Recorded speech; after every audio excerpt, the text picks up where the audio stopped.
celebratory kind of mood here with the creators of this awesome franchise, the Killer Clowns from Outer Space. So now that it's coming to a video game near you, how does that make you guys feel? You guys are excited. You guys are rehashing a great line, great story. Look at this face. I'm excited. I'm really excited. I'm beyond excited. You look ecstatic, folks. No, this is the most exciting thing that could happen. The dream comes through. Awesome. Now, the collaboration between the film and the video game, I've already kind of heard about it, that it was more of like a passion project and it was very thought out. What do you guys think of these collaborations that gave that in your storyline? No, actually, it's been a dream come true. Elphonic, fans of the movie, studied, analyzed it. When they came to us to show us we were doing it, they looked spot on. They caught it. The same passion we have for the project. They tried to match the tone of the original 80s movie, both atmosphere and terror and clownism. So they're really happy. Oh, like it's got an added thing, gaming possibilities, the gaming nature of it, and taking it to another level. So the concept of this is playing humans versus clowns. Obviously, you guys play as clowns. Well, I played both. I mean, clowns are fun, but there's this extra bit of terror when you're the humans trying to escape. So I played both, and they're both really great. Yeah, surprisingly, as a human, there's a huge anxiety level attached to it. No, the fact when I found out that the clowns are working together and that they communicate, that you don't have one clown chase you, if one gets you, the other ones are coming to get you too. Yeah.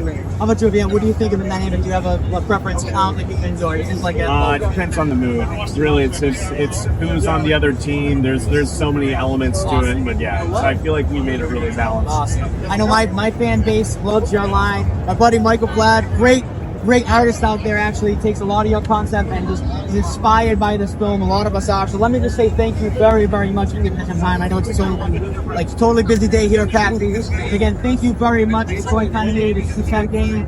We appreciate it. This game will be coming to the hour sometime, hopefully within a year or two. I know you guys are talking about it. June 4th. June 4th. You heard it here. I was just sure I didn't want to spoil it. Pre-order, get access 1 week earlier. Pre-order, get it early. Now, any platforms specifically? It's coming across all platforms, just PC? All next gen. All next gen. You heard it here, guys. Let's get at it. Killer Clowns Place and see some gameplay.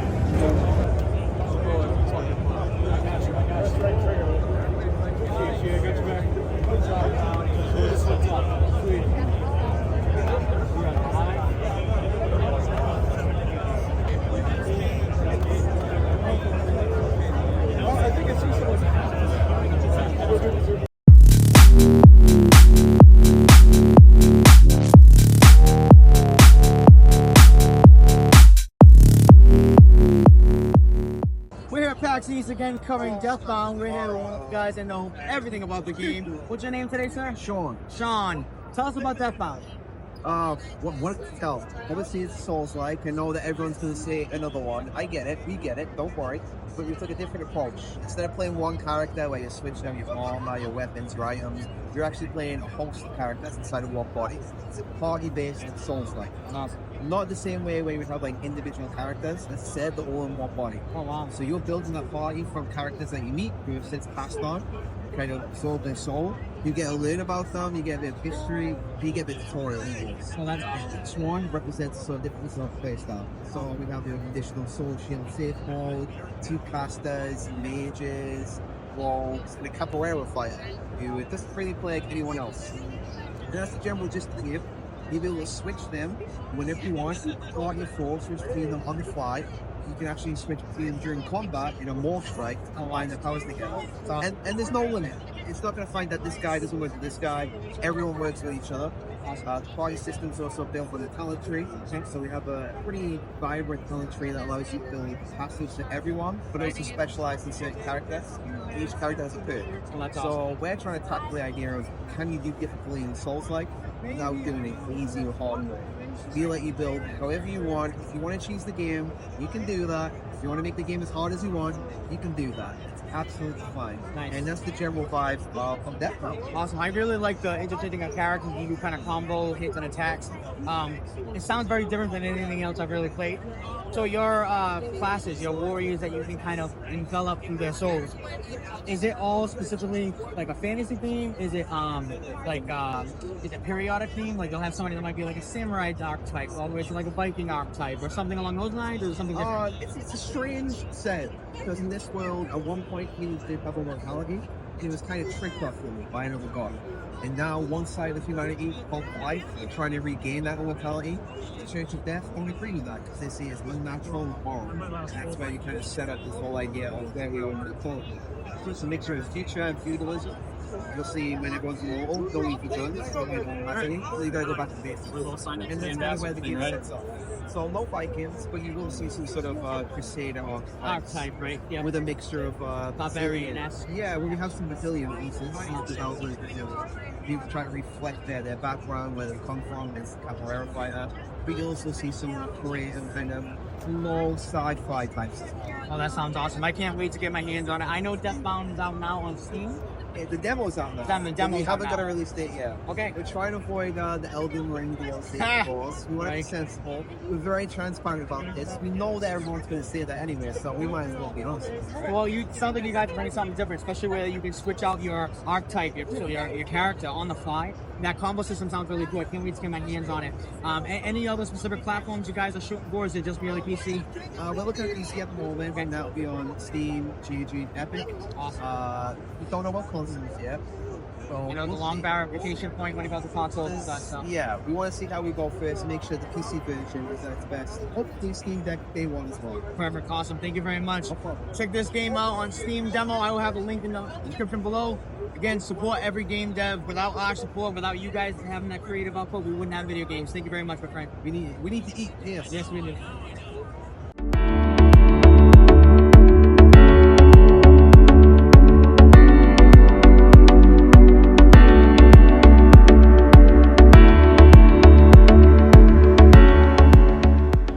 This is Ron with Toy Kind of Movie Dev Game. We're here. Are you one of the devs for StarVaders? Awesome. Tell us about co-founders. Perfect. Me too.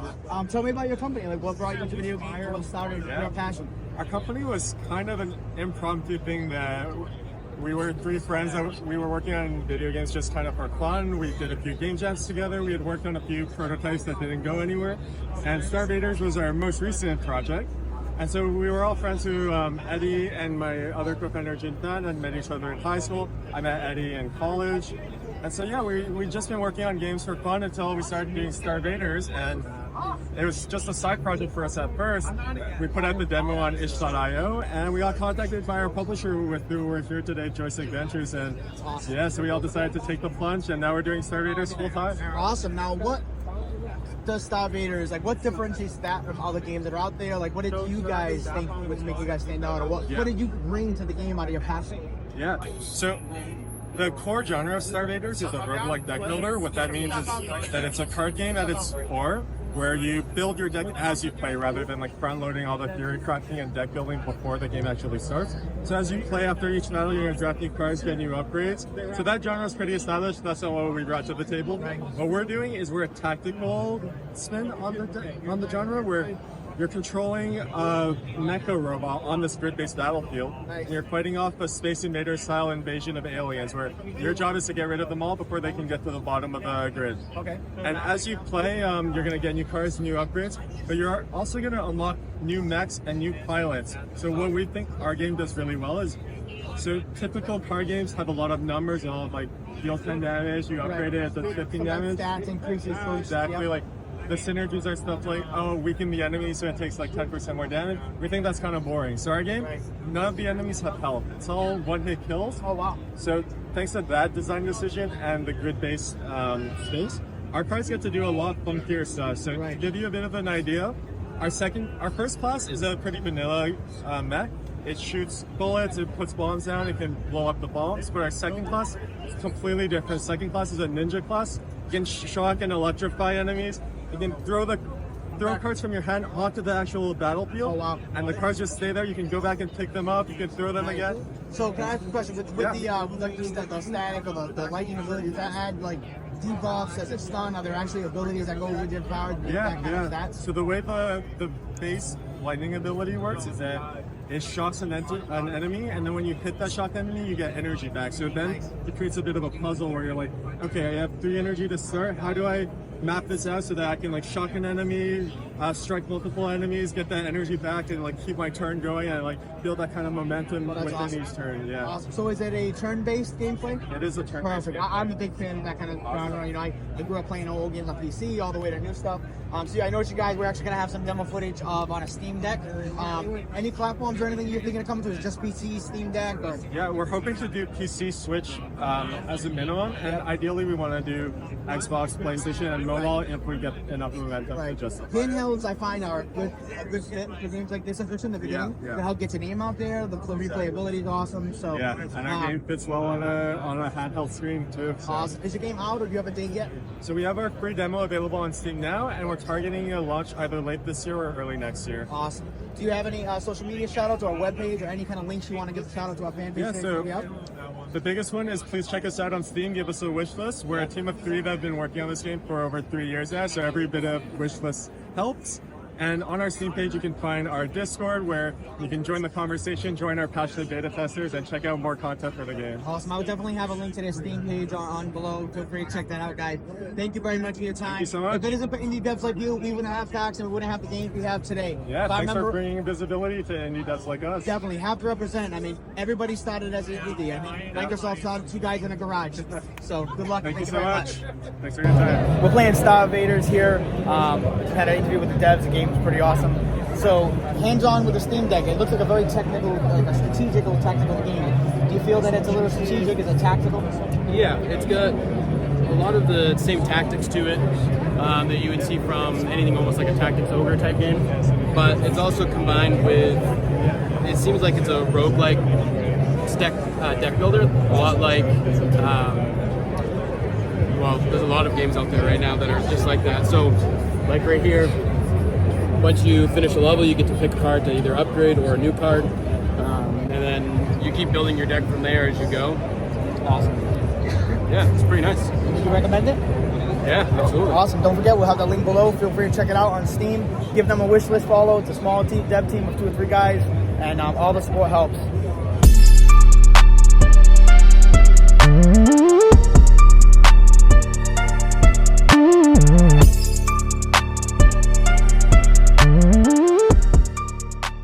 From going to be playing a demo of Ska Amaz. We have the game, one of the game developers here. Yeah. What's your name? On. Nice to meet you. So tell us about it. What's your game different from everything else? So Ska Amaz is like a real-time strategy game, kind of like it's kind of FPS style in a way that you're looking forward, but you also have like tactical screen where you can strategic information stuff. It's you're kind of like pushing and pulling. You're attacking at the same time, but you also have to dodge on the 2 different screens. It's kind of a refreshing take on real-time strategic thinking. Right, it looks really cool. I like the way the angle is. And you have a lot of options. Do you have any inspiration? What inspired you to create a game like this, like kind of design features? Are you guys familiar with like the Mega Man games? Oh yeah, not the Metroidvania style, but a couple of years after, probably around like 10, 15 years ago, they had like Mega Man Shooting Star franchise, which is a very similar layout. Like you're kind of like facing the enemy, but you have to kind of like dodge sideways. It's funny that you say that because me and him were just having that conversation about another game. We brought up that reference. We were talking about old games. We were like, that is our demographic. We know exactly kind of know what you're talking about. Perfect. So that Mega Man style of gameplay and that kind of franchise or that expansion with the Mega Man universe is what inspired you kind of to. I wouldn't say inspired per se, but like definitely reference material. Awesome. When this particular came out, this one was a very interesting situation. So Acquire, the game company that makes this game is the developers behind Octopath Traveler and the old Tenchu. Right. And so Mr. Endo, the CEO, he planned this gameplay. He was like, all right, I had this pretty cool gameplay idea. The director of this game just joined the company, and I think like 4 days later, Endo was like, hey, you're new here. Why don't you lead this project? This is the gameplay mechanic I want. You guys can come up with a story, design, aesthetic, whatever. Make a game. And he's like, sure, boss. And this is how it came to And be. it came to fruition, and this is what it ended up being. Yeah. That's really awesome. I like the place down. You mentioned a lot of heavy hitters there. You know, Tenchu, we love those games. All of those old franchises.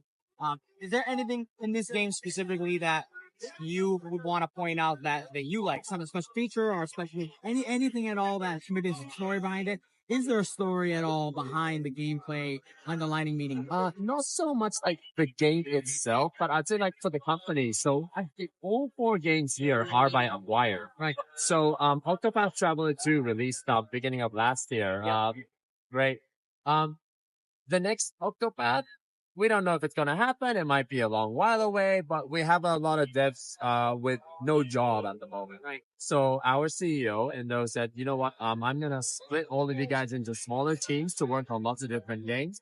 So you guys can learn something new while you're waiting for the sequel. That's awesome. And so a lot of like junior level guys are now given more responsibility, like managerial kind of responsibilities. So someone who used to be like just a senior programmer is now the director of a game or something. Right. So everyone's kind of like polishing up from the ground below, and there's like a specific rule, like the gameplays and the genres are not allowed to overlap.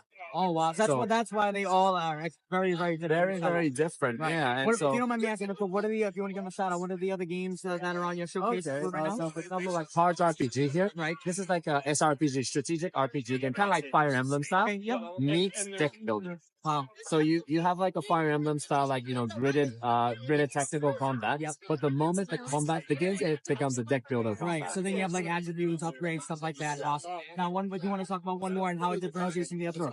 Okay, Hookah Haze is probably the one that's the most different. Hookah Haze is kind of similar to like a coffee talk in a way that you're running a shisha bar. And you talk to different customers and stuff, gauge their like personality and feelings, and then recommend like different shisha Products, shisha in order that meet those personalities. Exactly. I like that a lot. Guys, I'm a huge RTS player. I'm a huge strategical thinker when it comes to games. That's why this kind of caught my eye out of the others. Let me just say, thank you very much for letting us showcasing here at PAX. Are these games available now to download? Are they going to be? They will be soon, yes. Acquire usually kind of like as a policy, we try to make our demos playable online on Steam. Yeah. Scars of Mars will be releasing very soon this year. Right. Yeah. Just Steam only, or are you planning on any kind of other platforms? Steam for now. Steam first, but as we are a Japanese developer, usually like Nintendo Switch, PlayStation is not that far off. Right. Xbox, I'm not too sure. We have released games on Xbox in the past, so like we do have the know-how and stuff to support it. Just have to see like the budget and the time. Exactly, and then also those have restrictions of what you can put on, how long it takes, quality control, stuff like that.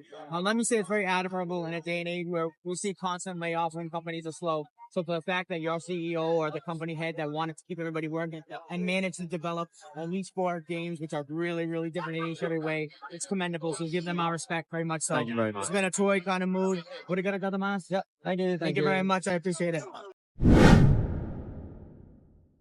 So PAX East this year, my first impressions are that it is a little less populated in the sense of exhibitors. This year it seems very, very sparse. The lines are triple the size. I mean, the lines are like the alleys that you can walk in are literally, as you can see behind me, they're like, I would say almost 20 feet in width, which is way too excessive. It makes it seem like it's fuller than it is. We did get to see the top tier games that I thought was going to be was the new Dune Awakening. They're here, but they're merely just showing promos. They're giving like pamphlets about the game, and there is no gameplays here at all. They did talk about that online that there was going to be a gameplay demo. You get here, there's none. A lot of merch, so I'm going to be buying some stuff for sure. It's a very different PAX from what the golden years of PAX East is. There's no more big devs.